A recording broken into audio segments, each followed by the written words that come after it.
white. So I like to start with eye makeup because this is a personal preference, but then if you have mess ups, then you're able to start over without having to redo the whole face. So we're gonna start with our eyeshadow. So we're gonna start with, we just have a little 4-pack. The lightest color, we're gonna start with putting it all over the lid.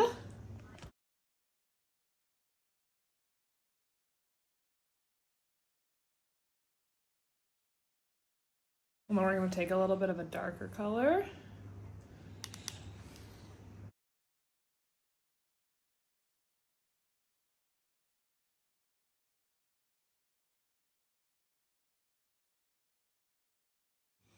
All right, so we just did the light color, and then we're gonna take a darker color, and this goes slightly above the crease and in the outer corner of the eye.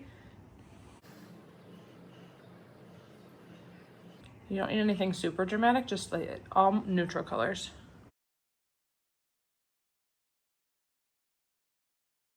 All right, I like to finish off and put a little bit more light on the inside, just because sometimes it gets covered up.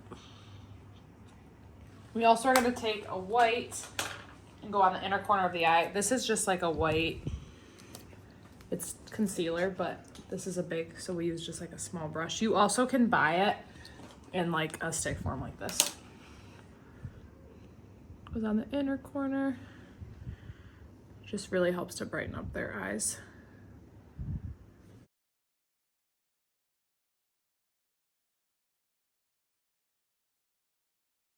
Then we're gonna darken, especially little blonde eyebrows tend to disappear on stage.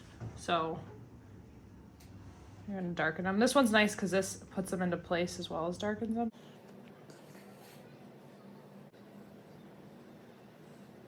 Eyebrows play a lot into facial expression, so if they don't have eyebrows, it can impact how that looks on stage. All right, now we're going with this is a CC cream, but you can also use any foundation. So if you use like, have a wet beauty sponge to help apply it.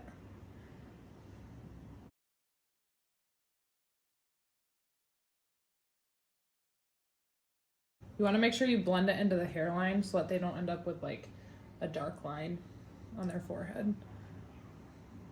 You do tend to choose a foundation shade that's just slightly darker than their skin tone.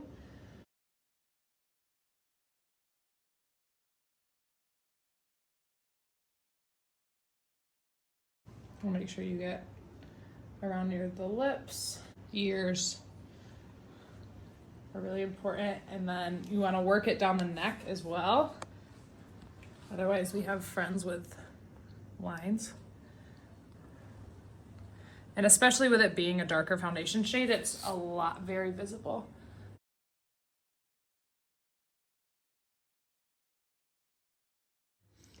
All right, now we're gonna go with blush. Bright, rosy. Make sure you don't. You wanna make sure you blend it out where you want them to have it, but you also don't want them just to have like 2 bright pink circles on their cheeks. And when you're doing makeup, sometimes it can be hard to get little friends to sit still. One thing that I have found works really well, if you have something on your shirt or maybe a necklace on, you can ask them to look at your necklace or look at your shirt. It keeps their eyes up as opposed to like maybe a tablet or a book or a toy. They look down and that can make it difficult. So something that's helpful with knowing where to put blush, if you have your kids make a fish face, a natural line shows up, which helps you show where to put it. I already put it on, so I'm not gonna put more on, but that's just a helpful trick. Also a fun way for your kids to not just sit while you do their makeup. All right, now we're working with our eyeliner. We wanna start at the inner corner of the eye, right above the eyelashes, and work our way out. Nice thin, we don't want it too thick. Comes all the way out. Fill in any space underneath. And add a little wing on the outside.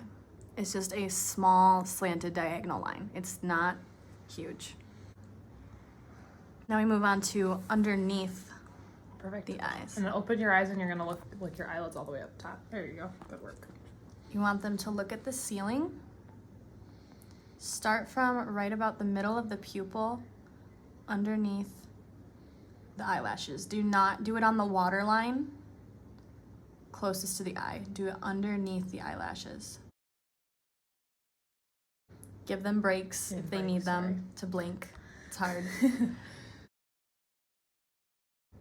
Small line going out. This one doesn't need to be slanted. This one just goes out. Yes. Tiffany's doing a great job here doing it with her, she did most of it with her non-dominant hand, but if you need to, you can start from the outside and work your way in. We just suggest you start from the inside. All right, here we have Hannah doing eyeliner on almond eyes, which are more common with people of Oriental descent.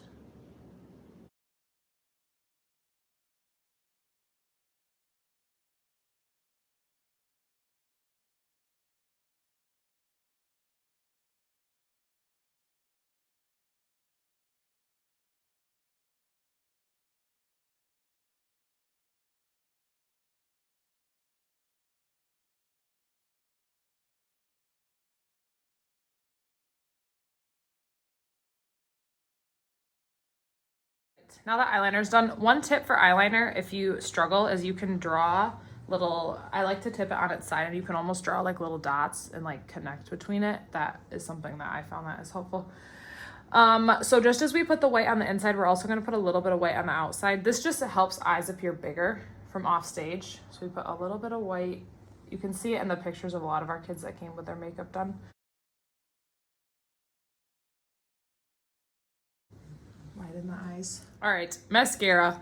Couple different things that work well for mascara. If your kids are older, you can have them do it on their own.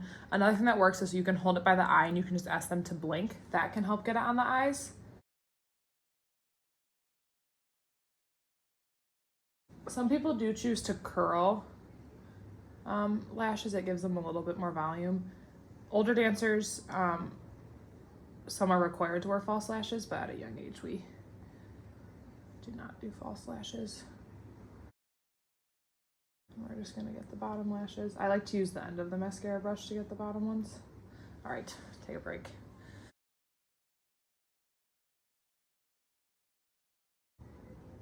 So you can kind of see as she blinks, I'm like stroking the brush upward, which is helping.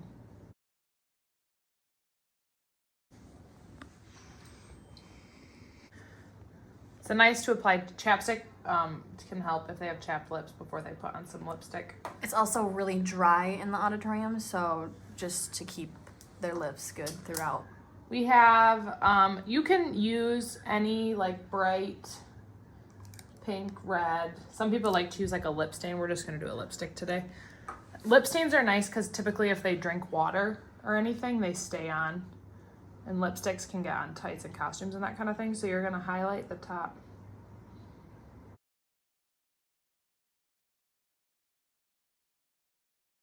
And then tell them to rub their lips together. Good. And then one little trick that you can have your kids do is you're gonna stick your thumb in your mouth and close your lips around it all the way in. Just pull your thumb straight out. Yep. So this is all lipstick that probably could have gotten on her teeth. So now when she smiles, she won't get lipstick on her teeth. One last thing that can help makeup stay in place is like a makeup setting spray. It's not necessary. You also can get it pretty affordable. But it just helps give it one last layer of seal, protect against sweat and that kind of thing. And then after you do, you can see now that I've put foundation on her, her hair has kind of started to fly away on the sides. So you want to just give her one last good coat of hairspray. And then she's stage ready.